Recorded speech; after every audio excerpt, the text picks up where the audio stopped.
Hello, everybody. Welcome into GSMC's Down by Contact Sports Podcast. I am your host, Jeremy Lapidus. Today is Friday, February 21st. I hope everybody is having a great day so far. We are having a massive show today to close out the week. Some updates from the coaching carousel as the last head coach finally finds his running mate, his defensive coordinator, the Saints. We'll talk about what happened last night in the Four Nations final that went to overtime, as well as breaking down what a perfect offseason might look like for the Saints, what the season might hold for the Los Angeles Angels, and some retirement news from around the NFL. But before we get into any of that, remember, if you would like to be an even bigger part of the show than you already are, all you need to do is go to gsmcpodcast.net. Or if you're on YouTube, you can use that super chat feature. If you do either of those two things, a message should pop up on the bottom of the screen for you, me, and everybody else around the world to see. If you do have a burning question about sports, anything at all that you would like to ask, go ahead and throw that in the comments. Throw it in the chat. I will get to it as soon as I possibly can. I appreciate everybody so much for sticking around, talking some sports with me here on a beautiful Friday, February 21st. But like I was saying, we are going to get into the first topic of our show here today, that having to do with the Four Nations face-off. This was one of the more anticipated games in the recent, almost 40 years for the U.S. hockey and for the hockey program of Canada. One of the biggest games since the 70s and 80s when these two programs were taking on the Russians, the Soviets, back in 1972 for the Canadians and 1980 for the U.S. Obviously, as a United States citizen, I was rooting for the U.S. in this one, but we got an amazing hockey game either way. Just looking at the numbers, this had 10.4 million viewers. That is near the level of the Final Four for the NCAA men's tournament last season. That is huge. That is the most viewers an NHL game has ever had in its history. A lot of eyes on a game that delivered in every way you possibly could. Physicality was there. Amazing saves by goaltenders were there. Amazing plays by the best players on earth were there. And an amazing game, most importantly, was there as well. We'll talk about how we got there, how we got to the game winner by Connor McDavid. But before we do, we're gonna run through some of the storylines of this game. One of the big storylines for the U.S. was the fact that Matthew Tkachuk, one of the first-line forwards for the U.S., came in playing injured. He not only did not play in the third period, but missed most of the second period with what they're calling a groin injury. He only managed to play 6 minutes and 23 seconds in the game, one shot on goal, and that was a huge loss for a U.S. team that still, without him, was really, really close. Now, this is not the set roster for the 2026 Winter Olympics, which will be taking place next year. It's a little preview, a little taste of what we could get there, but this, again, was the first time that NHL players got to play in an international tournament in 10 years.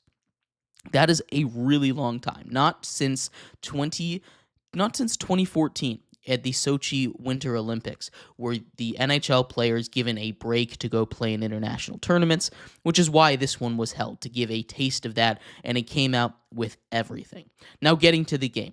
It started off a little bit slow. Canada was dominating in that first period, at least the first half of it. And Nathan MacKinnon, the star forward, the reigning MVP in the NHL, opened the scoring for Canada for the game with a first period goal that just made it through a lot of traffic, was able to get just up and over the glove of Connor Hellebuck, giving Canada the early lead 1-0 in this one. But it didn't stay like that for much longer. Late in the first period, the other Tkachuk brother, Brady Tkachuk, tied the game after a tip-in goal, a puck that was missed attempt on net by Austin Matthews that squirted in front of the goal, leaving Brady Tkachuk open in the slot. He found it, was able to slide it up and over the diving left leg of Jordan Binnington to tie the game at 1 after 1. Now, this is the exact same way that the first matchup of these two went. It ended up 3-1 in the U.S.'s favor with a late game empty net goal by the U.S., and it looked like it was going the same way in this one. As in the second period, Jake Sanderson, a defenseman from the Ottawa Senators. In fact, both goal scorers for the U.S. tonight were from the Ottawa Senators, which is a little bit ironic there. Two U.S. goal scorers playing up in the capital of Canada in Ottawa.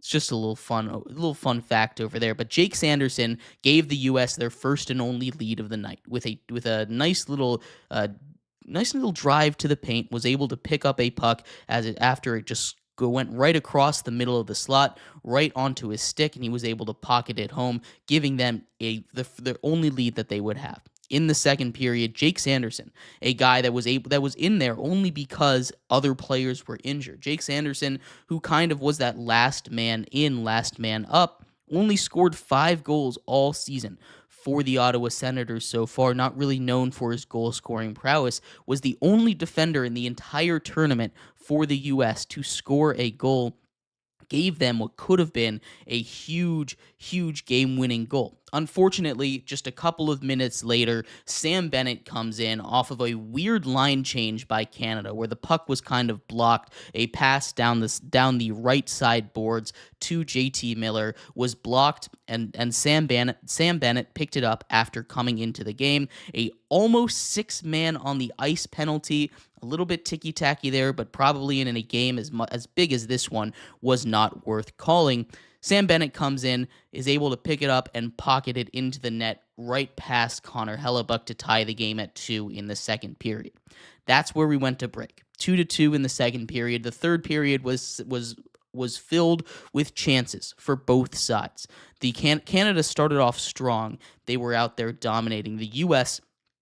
answered a little bit, but it didn't matter. Hellebuck made save after save after save in that third period. Binnington came up with a couple of big ones, and at the end of the day, it went 2-2 into overtime. And this overtime game was exactly what you wanted to be. Full of intensity, full of hard hits, full of guys trying as hard as possible. And it looked like the U.S. was going to be able to end this game with a winner, as Auston Matthews, one of the best goal scorers in the game currently, arguably one of the best pure goal scorers of all time. He's one of just 9 players in the history of the NHL with multiple 60-goal seasons in his career, and he's not even halfway done with it yet. Auston Matthews is going to be a first-ballot Hall of Famer, and Jordan Binnington made not 1, not 2, but 3 humongous saves on Auston Matthews late into this game. There was one chance where he was wide open on the side of the net. Binnington, with a sliding leg save over the top, he takes another one away, flashing the leather. He played incredible in that overtime period. Jordan Binnington, who was known in this tournament as one of the weaker links, one of the more head-scratching decisions by that Canadian team to start him in net, made up for everyone, shut up all of his haters, made everybody eat their words, including me. I thought he was going to be the reason they lost this game. I thought Jordan Binnington wouldn't be able to make that save when it mattered, but he did it 3 separate times. And that is why he is out there. When the moment is the biggest, he steps up and he gets it done. We saw it in 2019. He stepped up when St. Louis Blues were the worst team in the NHL. And he led them to a Stanley Cup championship that season. He made save after save in Game 7 in TD Garden in Boston, the very same building where he made save after save in this game to send Canada home a champion. An icing call, a little bit close icing call. It was a race down the ice, almost had it canceled. Right before a face-off, won by Canada, some offensive setup. Auston Matthews overplays the puck just a little bit, and it leaves Connor McDavid all alone in the slot. A player, not a single player, Canadian or U.S., was within 3 feet of him on either side. You can't leave the best player in hockey wide open like that at any point, or you're going to get burned. And despite having arguably the best goaltender in hockey, despite having one of the best goaltenders, arguably the best goaltender in hockey, in Connor Hellebuck in net. When you have best on best in that situation, McDavid, who had struggled a little bit with keeping the puck on his stick, had turned the puck over a little bit too much throughout that game, delivered when it mattered the most, snuck the game winner right past Connor Hellebuck as he tried his best to make that save, and the Canadian team takes home one of the biggest games in their hockey team's history. This one was an amazing game. It showcased hockey to the world. It was the perfect game to do that, and it's really good for the growth of the sport, right? This is something that everyone in America had their eyes on. Again, 10.4 million viewers were watching this game according to the Nielsen ratings. That doesn't even count all the people that I'm sure were streaming it on a smart TV or streaming it through one of those sports streaming sites. This is a massive win, not just for Canada, but for the sport of hockey as a whole. Now we're going to have more hype for the rest of this season, as the Stanley Cup playoffs are going to continue to be this kind of atmosphere. And as more people pay attention to the game of hockey, we'll see it start to grow from the fourth biggest sport in America to potentially maybe down the line, with how much this tournament did, growing even further, even faster. That was a huge game for Canada, for the U.S., and most importantly, for the sport of hockey. But let me know what you thought of that game. I'd love to hear your thoughts. We're going to take a quick break. When we come back, we turn our attention over to football. The New Orleans Saints have hired a new defensive coordinator, and the Jacksonville Jaguars have named their next general manager. We're going to talk about both of those hires, who they are, whether they were good hires or not, coming up next here on GSMC's Down by Contact Sports Podcast. I feel like I'm losing my mind. Is everybody in the world blind? Please, Lord, give me a sign, a sign. I feel like I'm losing my mind. Is everybody in the world blind? Please, Lord, give me a sign, a sign. I wanna be the greatest. Everybody on the fake shit. I look around and feel like everybody is the fakest. I make this every day and I'm impatient, hoping one day I blow up from the basement. Statement, the top is so vacant. I don't hear shit that I think is amazing. Waiting for my day when I'm playing sold out shows for 1,000 faces. Hey, give me that crown, get in my way and to be put down. It ain't your place, all this my town. If I want that shit, then I'll get it right now. I'm losing it, the noose it fits. I'm losing shit, a stupid myth. You choose to live or choose to dip. You choose to fight or lose your grip and lose a gift. I feel like I'm losing my mind. Is everybody in the world blind? Please, Lord, give me a sign, a sign. I feel like I'm losing my mind. Is everybody in the world blind? Welcome back to GSMC's Down by Contact Sports Podcast. I am your host, Jeremy Lapidus. Today is Friday, February 21st. If you were just tuning in, we just finished going over the NHL Four Nations Cup that saw Canada take the game in overtime. A great game for the sport of hockey, a great game just overall. In this segment, we turn our attention to the NFL, some coaching news and some front office news, as the Saints have found their next defensive coordinator and the Jags have found their next GM. We're going to talk about who they are and if it was a good hire or not coming up in just a second. But before we do, remember, if you would like to be an even bigger part of the show than you already are, all you need to do is go to gsmcpodcast.net. Or if you're on YouTube, you can use that super chat feature. If you do either of those two things, a message should pop up on the bottom of the screen for you, me, and everybody else around the world to see. If you do have a burning question about sports, anything at all that you would like to ask, go ahead and throw that in the comments. Throw it in the chat. I will get to it as soon as I possibly can. I appreciate everybody so much for sticking around, talking some sports with me here on a beautiful Friday, February 21st. But like I was saying, we are going to get into some hiring news as the Saints have found their next defensive coordinator. And this is one that was kind of rumored for a while, ever since Kellen Moore was hired or pseudo-hired at this job for the New Orleans Saints. Him and Brandon Staley had been connected at the hip. Brandon Staley, of course, the former head coach for the Los Angeles Chargers and the former defensive coordinator for the Los Angeles Rams. Kellen Moore had spent some time over there as the offensive coordinator under Brandon Staley when he was with the Chargers. That is why they were attached. But this is a really good move. We've talked for a little bit, and this is the sentiments that's been going around for a while, that typically the best duo for coaches is an offensive-minded head coach and a defensive coordinator that used to be a head coach. You get some of the leadership that comes with being a head coach, especially when it's a first-time head coach in Kellen Moore, a guy that is currently the youngest head coach in the NFL. He gets some leaderships, a guy that has been there, done that, especially going into a situation like the Saints. That is the worst in the NFL. It's one of the worst situations a new coach has ever had to go into, and it's just good to have a guy with experience. I hope Kellen Moore continues to build his staff out like that. Brandon Staley obviously was not the most successful head coach when he was with the Chargers. He captained a lot of failures, a lot of big comebacks that he gave up as the head coach for the Chargers. And the Chargers, there's a legacy around them generally for being chokers in big moments, but Brandon Staley, it happened a lot to him, a little more proportionally than it did to other head coaches and their tenures as the head coach for the Chargers.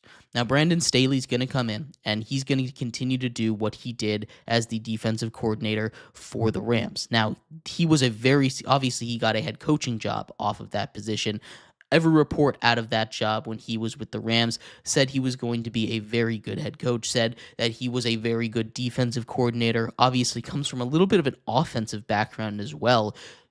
As a defensive coordinator, that can help you game plan a little bit, see what the offense is going to do, helps you adjust your defense a bit. All of that is important, but I think the most important thing for the Saints this season is to understand it's not going to be successful.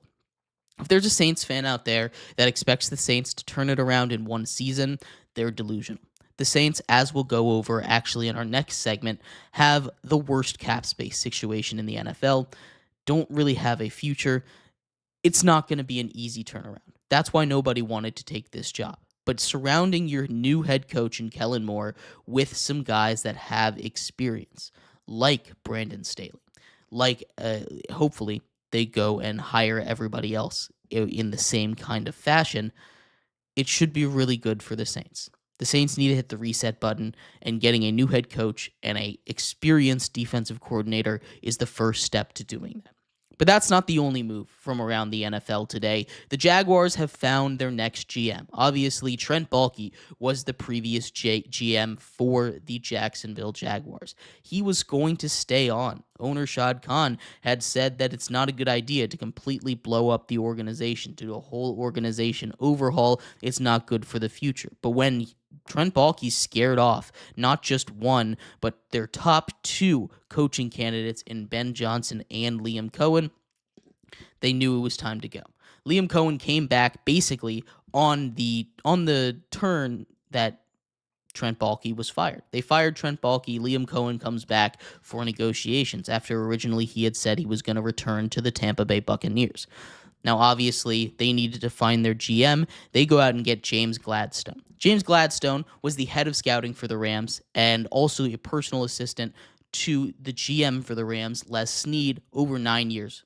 He switched positions up and down, served 2 years as director of scouting, was a part of a lot of the negotiations that led to the Rams winning a Super Bowl, involving them trading for Matthew Stafford, making the big moves to go and get a Von Miller, making big moves to get everyone that was very important for that Super Bowl run. And the most important thing is the fact that he was able to be a part of a scouting squad, of a GM situation that didn't really have first-round draft picks. After trading away a lot of their first-round draft picks either to the Lions for Matthew Stafford or to move up to get Jared Goff, they were able to still be an incredibly successful team drafting in the later rounds. And that goes to the scouting department. Bringing in James Gladstone, who's going to be a first-time GM to go along with a first-time head coach, means that the organization has had that complete overhaul that Shad Khan was saying isn't good for the organization, but I think it is. I think they needed a complete overhaul in Jacksonville. You get to truly build around Trevor Lawrence now. You get to bring in guys that are there and share the same vision, which is very, very important when you're putting together a head coach and a GM. When those two guys are in line, in the same headspace, in the same ideals, it goes a lot better than when you have GMs and head coaches that are butting heads on everything. You've seen that happen with the Titans recently. They went from the 1 seed under Mike Vrabel to a team that has switched GM, switched head coach, switched GM, switched head coach over and over and over again in power struggles that just aren't working out for them. They also, I feel like, need a reset. They kind of did that this season. They've got the number 1 overall pick, but I really do like this hire of James Gladstone. We'll see how he is as a GM. Obviously, it's going to be a very important year this year in Jacksonville because this is a year that I think is, even though it's their first year as GM and head coach for Gladstone and Liam Cohen, these are guys that I think need to go in and show that they're going to grow immediately because Trevor Lawrence, after signing his 4-year, $55 million a year contract, is going to be under a lot of pressure, right? He's a guy that is already being labeled as a bust, was supposed to be the prince who was promised, right? The next big quarterback in the NFL, was incredibly successful at all levels until the NFL, and now he's been struggling. And I think that's to no fault of his own, but getting these guys in should be huge for the future of Trevor Lawrence, should be huge for the future of the Jacksonville Jaguars, and I really do like the direction that both the Saints coaching staff is going in and that the Jaguars are going in. But we will see what happens as the NFL offseason really truly begins, upcoming soon, and the draft talk continues to go. But let me know what your thoughts are. What do you think about Brandon Staley being hired as the next defensive coordinator for the Saints? And what do you think about James Gladstone as GM for the Jaguars? I'd love to hear your thoughts. We're going to take a quick break. When we come back, we continue our series of breaking down the off seasons for every single NFL team. What would a perfect off season look like this time for the New Orleans Saints? We'll be right back here on GSMC's Down by Contact Sports Podcast. Looking for your daily fix of sports talk without having to pay for it? GSMC Sports Network is available on YouTube. Just search GSMC Sports Network. Get your fix of daily sports talk shows on YouTube, absolutely free. NFL, college football, NBA, MLB, MMA, UFC, fantasy football, and so much more.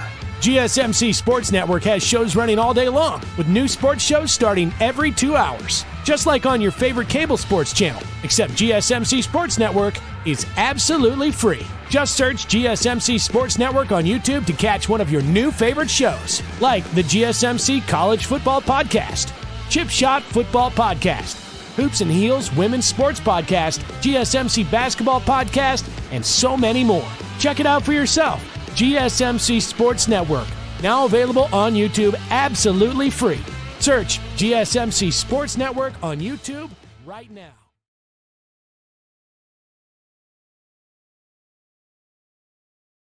Welcome back to GSMC's Down by Contact Sports Podcast. I am your host, Jeremy Lapidus. Today is Friday, February 21st. If you were just tuning in, we just finished going over the new hires for the Saints in Brandon Staley as the next defensive coordinator and the new GM for the Jaguars in James Gladstone. In this segment, we turn our attention to the offseason. What would a perfect offseason look like for the New Orleans Saints? But before we do that, remember, if you would like to be an even bigger part of the show than you already are, all you need to do is go to gsmcpodcast.net. Or if you're on YouTube, you can use that super chat feature. If you do either of those two things, a message should pop up on the bottom of the screen for you, me, and everybody else around the world to see. If you do have a burning question about sports, anything at all that you would like to ask, go ahead and throw that in the comments. Throw it in the chat. I will get to it as soon as I possibly can. I appreciate everybody so much for sticking around, talking some sports with me here on a beautiful Friday, February 21st.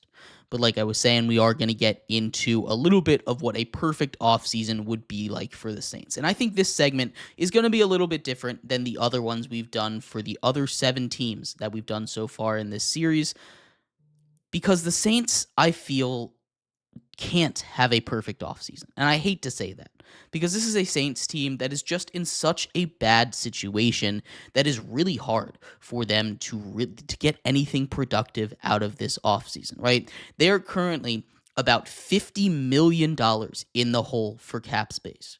That is awful. They are a team that won 5 games last season, missed the playoffs, and finished last in a division that had multiple teams in the top 10.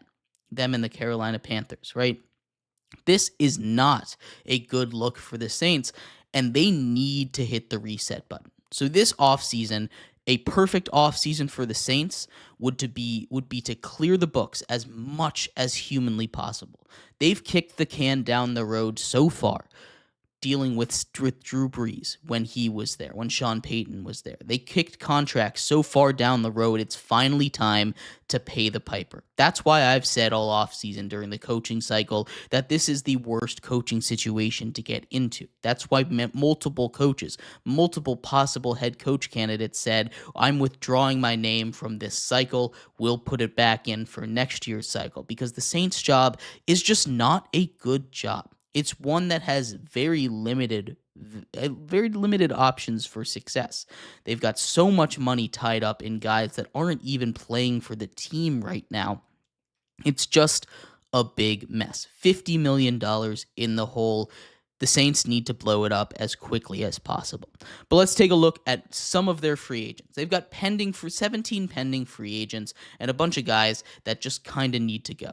Edge rushers Chase Young and Peyton Turner are free agents. They brought in Chase Young in a 1-year deal. He was solid this year, but not anybody that I think is a necessity to bring back. Tight end Juwan Johnson, also a free agent this season, as well as linebacker Willie Gay Jr. Willie Gay is a player that I thought was going to come in and be a huge difference maker for this Saints defense. He only played about 25% of the team's snaps. He is a free agent after signing a 1-year contract. Safety Will Harris, also a free agent, as well as cornerback Paulson Adebo. Adebo broke his leg this season. He was pretty good before breaking his leg, but Paulson Adebo is a free agent. He's someone that I think they should really think about re-signing, especially after trading away Marshawn Lattimore to the Washington Commanders last season. Wide receiver Marquez Valdez-Scantling, also a free agent, along with a lot of their other guys. They have 17 pending free agents. This is just not a great situation to be in. If I'm the Saints, again, I'm pressing the reset button. I'm going to say, okay, we are going to be a bad team this year. We're tanking as much as possible. If it's possible, move off of Derek Carr. There are a lot of quarterback-needy teams right now. Even though Derek Carr has a no-trade clause, he can waive it himself if you find a destination that Derek Carr would like to be traded to. That's going to make it tough because he has a lot of money locked up. In fact, the 3 biggest players that they have locked up in for cap hit, at least, in Derek Carr, Taysom Hill, and Cam Jordan are 34, 35, and 36. You either need to trade, cut, or restructure them. Find a way to get that money off of the books. You're not going to cut Cam Jordan. Cam Jordan is a New Orleans Saints legend. He might retire, but if he stays on, maybe you find a way to restructure his contract, find a way to get his big salary off of the books. Like I said, they need to start over. There are plenty of quarterback-needy teams that would love to trade for a guy of Derek Carr's caliber, even as just a stopgap quarterback. I look at a team like the Raiders. Maybe they want Derek Carr back, right? Especially with the situation that they find themselves in. Maybe the Dolphins would be interested in bringing in Carr as a backup to Tua. Maybe the Giants would be interested in Carr. Again, it all depends on where Carr is interested in going. Maybe the Jets want Carr. Maybe the Steelers want Carr. There are plenty Titans out there as well. Again, lots of teams that are quarterback needy in a not great quarterback market this season. You could get a lot for Carr. Or I won't say a lot. You could get a pretty solid amount for Carr. but you need to make sure that he is interested in going somewhere, right?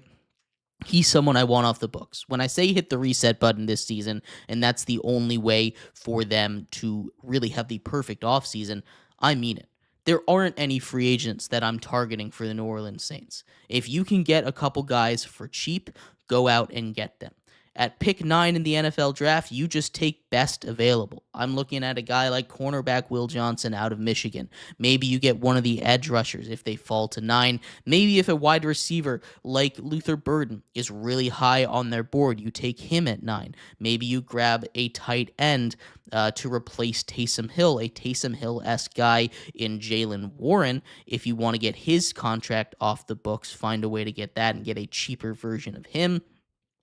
All of these are good options, but the one word to be inspiring for this Saints offseason, the one thing that I'm looking is reset, restart, just start over, restart this franchise. You brought in a new head coach.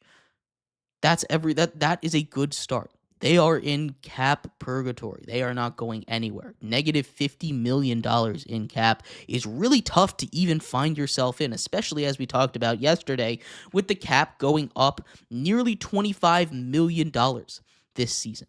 Most teams expected it to go up about $10 million. That would have put them at negative $65 million below the cap. It is just nearly impossible for them to get out of this situation and go forward with making any kind of long-term meaningful moves. Don't look to the future. Start over now. Hit the reset button. Go from -5, where you're out on a scale of 0 to 10, and just get to 0. Just get to 1. That's all you need to do this offseason. This is not an offseason where you should be particularly excited if you are a Saints fan. I'm not super excited for them. And this is the one team that I just can't see having a perfect offseason, unfortunately. But I'd love to hear your thoughts. What do you think a good offseason looks like for the Saints? What do you think they can do to get out of their situation? What do you think they can do to get that reset button hit as quickly as possible? I'd love to hear your thoughts. We're going to take a quick break. When we come back, we turn our attention to the MLB. The MLB season, of course, right around the corner. We continue our jaunt around the league, previewing the season for each and every team. Today, we turn our attention over to the Los Angeles Angels. We'll be right back here on GSMC's Down by Contact Sports Podcast.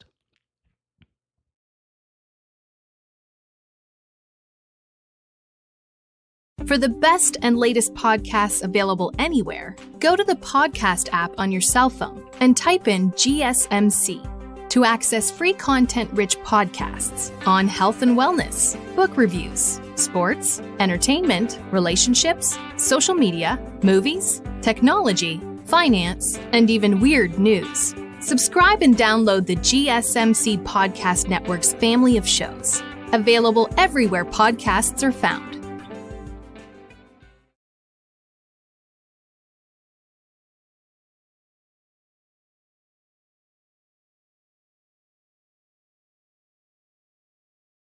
For the best and latest podcasts available anywhere, go to the podcast app on your cell phone and type in GSMC to access free content-rich podcasts on health and wellness, book reviews, sports, entertainment, relationships, social media, movies, technology, finance, and even weird news. Subscribe and download the GSMC Podcast Network's family of shows, available everywhere podcasts are found.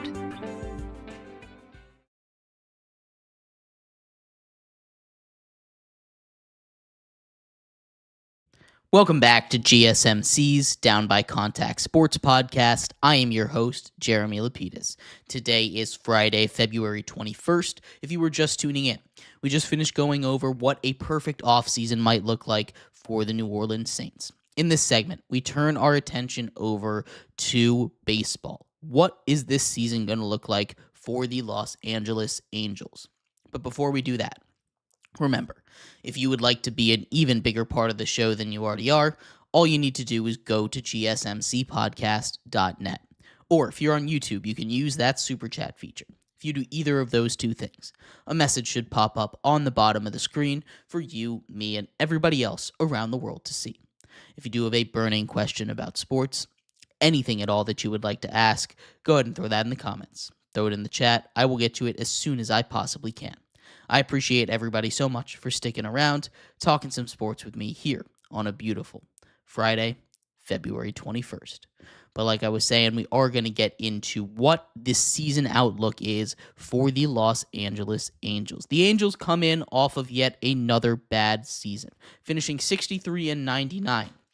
One of the worst teams in all of baseball, 5th place in the AL West, of course, missing the playoffs. And this offseason, they weren't quiet. They also didn't make a lot of super impressive moves, but they did make a good amount of moves trying to get out of this situation. The Angels, for the last 10, 20-ish years, have been one of the more disappointing teams in all of baseball. They have wasted the talent of 2 of the greatest players to ever play the game. Both of them were on the same team in Anaheim. Mike Trout, of course, still here, loyal as ever, a forever Angel, which is unfortunate because he is one of the better players in the history of baseball. Same thing with Shohei Ohtani. Shohei Ohtani gets off of the Angels last season, goes to the Dodgers immediately, wins a World Series, gets paid $700 million, yada, yada. He is incredible, right? They had both of those guys on their team, and they still couldn't get anything done. They made it to a wild card game one time with Mike Trout, no times with Mike Trout and Shohei Ohtani on the same team, but some of that has to do with injuries. Injuries have been a huge pain in the butt for the Angels for a very long time.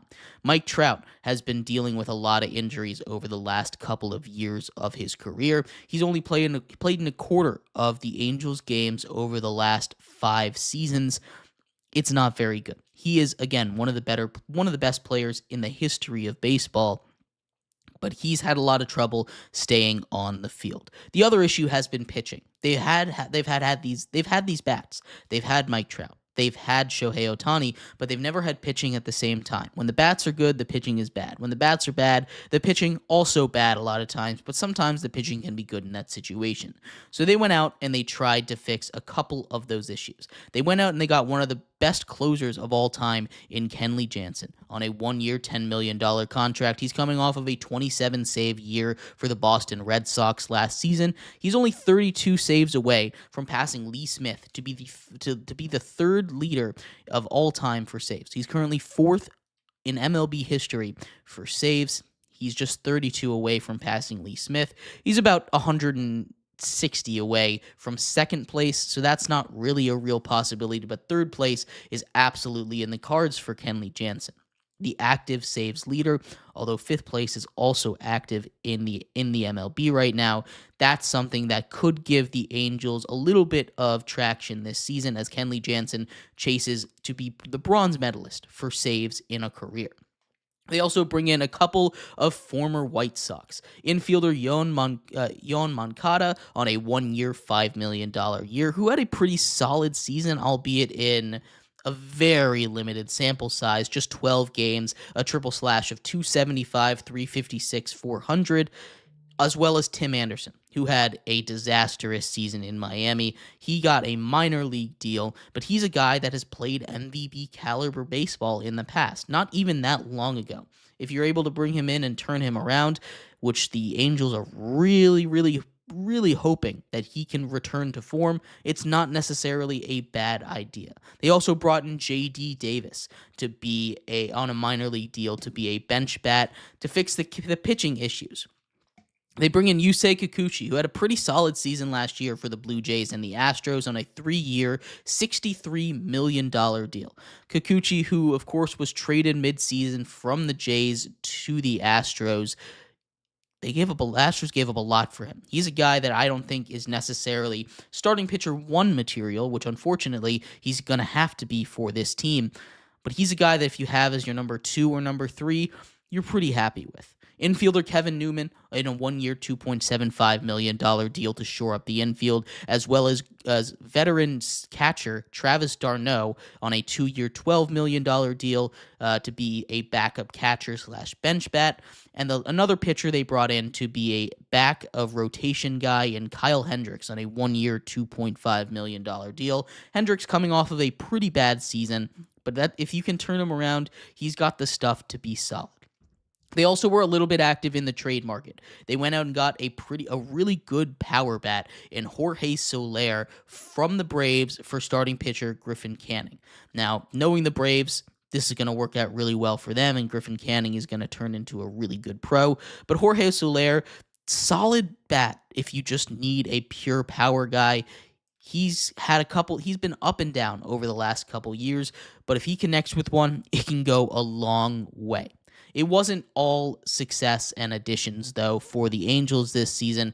They lost a couple of key guys as well. They lost Patrick Sandoval, starting pitcher, as well as a couple of guys from their bullpen in Matt Moore and Hunter Strickland.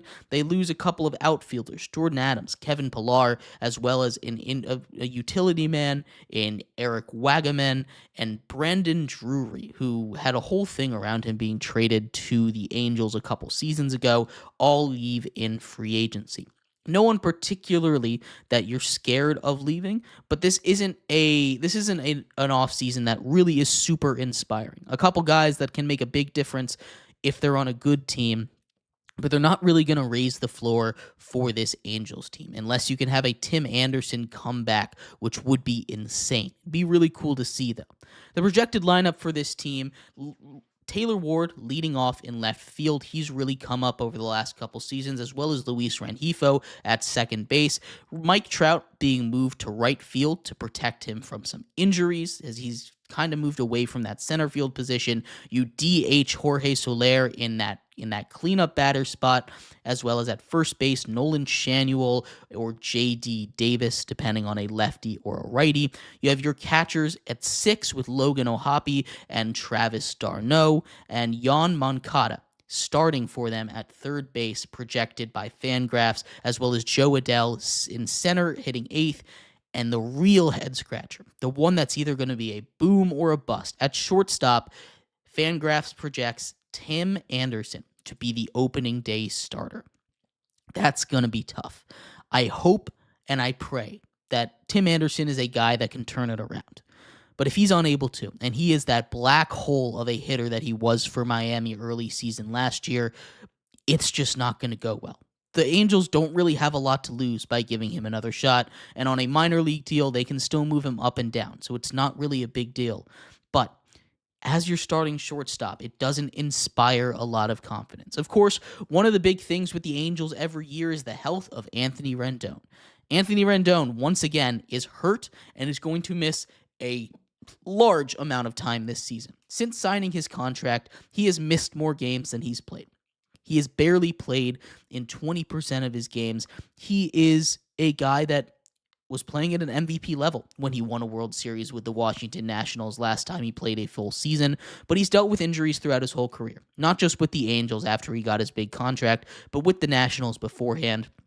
It just has not worked out because of injuries, but this is a shame because Anthony Rendon is a very good baseball player, Gold Glove level third baseman, and can hit at an MVP level as well if he's healthy. Unfortunately, it seems like another year where he's just unable to stay in the green. Projected rotation from Fangraphs for the Angels has Yusei Kikuchi at number 1, followed by Jose Soriano, Tyler Anderson, Kyle Hendricks, and Reed Detmers. It's not a rotation that inspires confidence. Again, we talked about Yusei Kikuchi. He's a guy that is really good as a 3 kind of mid-rotation guy, but as your number 1, I don't like it. Reed Detmers has thrown a couple of really good games, but he's a soft-throwing guy. He doesn't really have the arm to be a consistently great pitcher. You have him down at 5, I don't mind.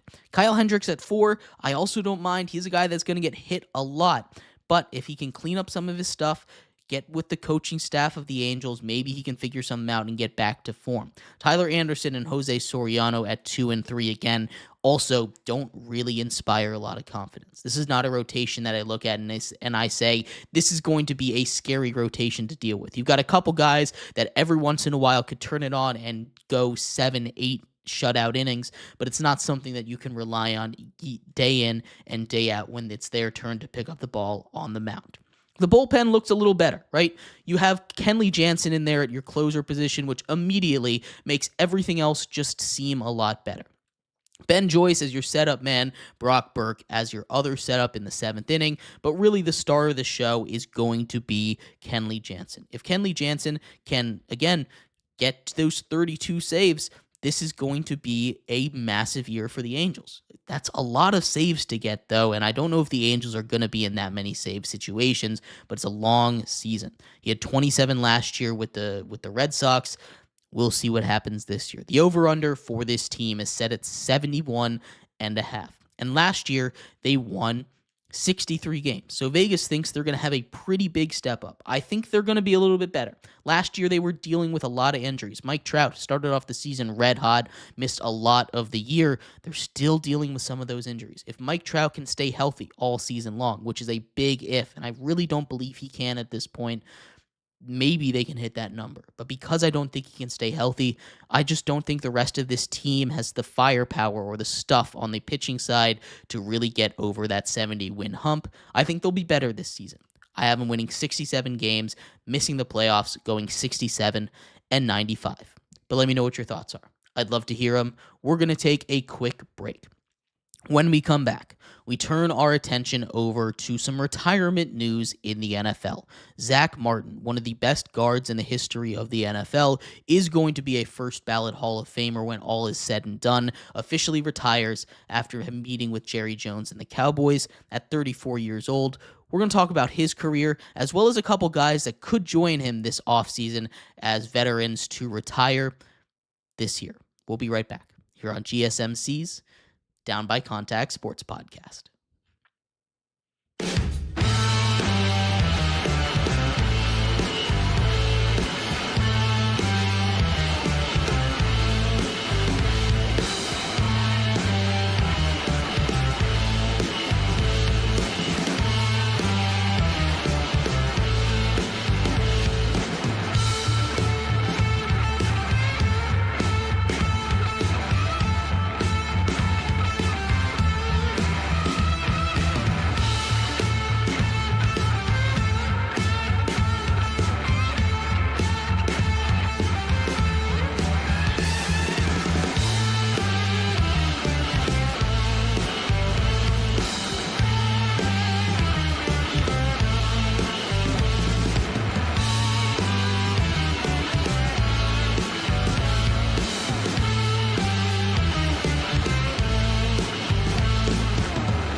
Welcome back to GSMC's Down by Contact Sports Podcast. I am your host, Jeremy Lapidus. Today is Friday, February 21st. If you were just tuning in, we just finished going over what the season might look like for the Los Angeles Angels. In this segment, we turn our attention over to the NFL. A couple pieces of retirement news to come out as Zach Martin officially retires after 14 incredibly impressive seasons with the Dallas Cowboys at guard. We'll talk about him and who else might retire, but before we do, remember, if you would like to be an even bigger part of the show than you already are, all you need to do is go to gsmcpodcast.net. Or if you're on YouTube, you can use that super chat feature. If you do either of those two things, a message should pop up on the bottom of the screen for you, me, and everybody else around the world to see. If you do have a burning question about sports, anything at all that you would like to ask, go ahead and throw that in the comments. Throw it in the chat. I will get to it as soon as I possibly can. I appreciate everybody so much for sticking around, talking some sports with me here on a beautiful Friday, February 21st. But like I was saying, we are going to get into a couple pieces of retirement news from the NFL. Of course, Zach Martin being the big one. The 34-year-old All-Pro guard finishes with more All-Pro selections, 9, than holding penalties in his entire career. He had 7 holding penalties in his whole career, and 9 All-Pro selections. That is insane. That is one heck of a stat. He played his whole career with the Cowboys after being drafted in 2014 for them. He's going to go to the Hall of Fame. He's one of the best offensive linemen, one of the best guards of all time. He should be a first ballot Hall of Famer just for that one stat alone. But he retires at age 34, probably with the ability to play some more all-pro level football, but some injuries had caught up to him after missing most of this last season, and he calls it quits after 9 all-pro seasons. Incredibly impressive. But he's not the only one. He might be the first major piece of retirement news to come out of the NFL this season, but there are plenty more that might retire or that we're expecting to retire. Of course, Brandon Graham, going out on top most likely after winning his second Super Bowl with the Philadelphia Eagles, is someone that's expected to retire this year. He is one of the Eagles' all-time best pass rushers, going down in the Eagles Hall of Fame for sure. He played crucial roles in both of their Super Bowl victories, especially in the one over Tom Brady and the Patriots, where he forced a strip sack down the stretch to seal the game for the Philadelphia Eagles, winning them their first ever Super Bowl in franchise history. He's going to go down as a franchise legend, and I do believe he's going to retire this season. There's a chance he comes back for one more, but seemingly he is done after winning his second Super Bowl. Retiring on top is not a thing a lot of players can say that they've done. Calais Campbell is another one that I've tabbed as someone that might retire. At age 37, he was pretty productive with the Dolphins. 5 sacks, 4 batted passes, finished with 20 pressures and 12 QB hits. He was pretty impressive this year. In fact, he was one of the Dolphins' better pass rushers. And I think that says more about the Dolphins' defensive line than it does about Calais Campbell. But Calais Campbell could continue to play. As a free agent, he's someone that can choose his own destiny. I got the feeling he's probably done after this season. Wanted to go back home to Florida to play in Miami, but I think he's done. I think he's going to retire. One of the biggest questions this offseason as well has been surrounding Travis Kelce. Is Travis Kelce going to retire? I don't think he's done yet. I think Travis Kelce, who has said he's going to play until the wheels fall off, sure, he's declining, but he's someone that has gone from the best tight end in the league to simply just a top 5 tight end, which is still pretty solid. Sure, he's not going to be that elite number 1 option in that Kansas City offense anymore, but they have shown that they can survive without him being that number 1 option, with him still being a great tight end, especially in the playoffs. He had a couple of huge games, especially the one against the Bills early on this season. Travis Kelce is a guy that's going to continue to play football, I think, but there is a real thought that he might retire. Another guy that I think will retire is Ezekiel Elliott, rushing champ each of his first 2 years for the Dallas Cowboys, legend at Ohio State. He's going to go down as one of the best running backs in Cowboys history. Maybe not a Hall of Famer, but I think he retires with the Cowboys. Maybe they trot him out one more time, but he was just not it last season. Maybe he tries to revive his career. Under the same vein, another running back that was on the Cowboys last season is Dalvin Cook. I don't think Dalvin Cook gets another chance. Maybe he doesn't retire this year, but I don't think he's getting back on an active roster. He didn't get back this season. I think he probably calls it quits. And the last one that I was thinking about is Cam Jordan. We've talked a lot about the Saints this season, and Cam Jordan has an elite Saint, right? Saints all-time leader in sacks. He is a Saint through and through. I don't see him going anywhere else, but with his contract as big as it is, I just don't know how else they're going to be able to deal with it. Maybe they restructure it, he retires, he gets his money, but this is, I think, it.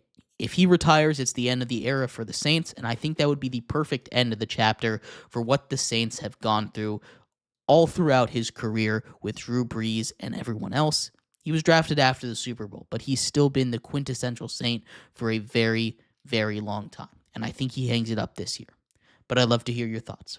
And thank you, everybody, so much for tuning in to today's episode of GSMC's Down by Contact Sports Podcast. We will be back on Monday, going over everything that's happening this weekend from the world of sports. Thank you for tuning in. I'll see you then. Bye-bye. Mm-hmm. Mm-hmm. Let's go. I wake up to a little bit of drool on my pillow, feel like it's gonna be a bad day. Yeah, I'm tired of shit, and the coffee ain't hit yet, damn, ain't that great. I don't wanna go to